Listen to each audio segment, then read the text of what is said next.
Have you ever felt as if communicating with the opposite sex is like speaking two entirely different language? It's as if there's this massive, invisible wall that often leads to mutual misunderstanding. So, on this occasion, I am Naufal Putra Hendrawan, and I'll be deconstructing this phenomenon through a deeper lens for my intercultural communication final project. One of the most prevalent issues we encounter is the concept of stereotypes, those deeply ingrained social labels within our subconscious.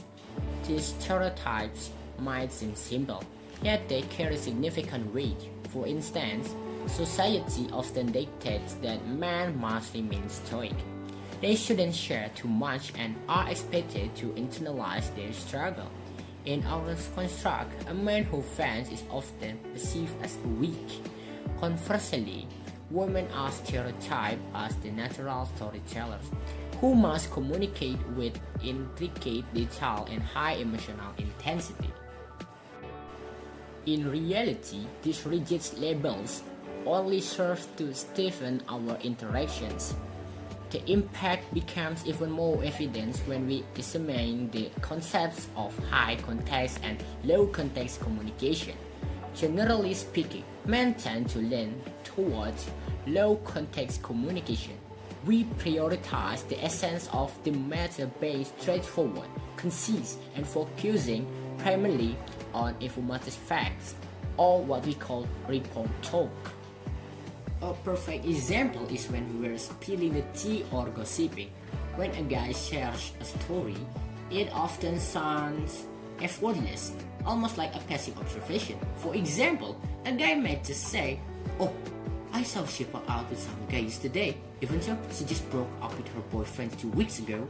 And that's it. But for women who generally lean toward high context communication or rapport talk, that information is merely the tip of the iceberg. They'll start probing who was he, what he was wearing, where is he from, did you overhear what they were discussing? And the guy usually just shrug and say, "I don't know, I just saw them for a second." For men, that was just fleeting piece of data that didn't require much scrutiny. But for women, those details are vital for constructing context and establishing emotional rapport. This fundamental difference is why women often perceive men as indifferent or clueless, when in fact, it's simply a matter of how we process information differently. Furthermore, this gap is exacerbated by framing.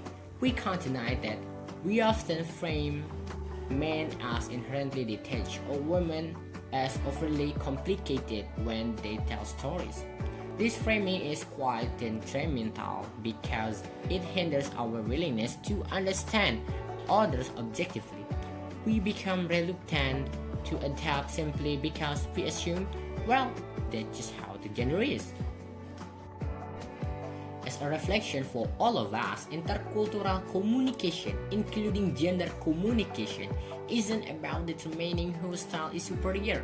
It's about having the courage to step out our stereotype bubbles and cultivating empathy. We don't have to be identical.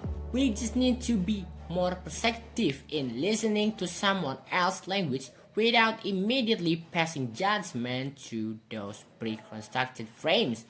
I am Naufal. Thank you for listening. See you.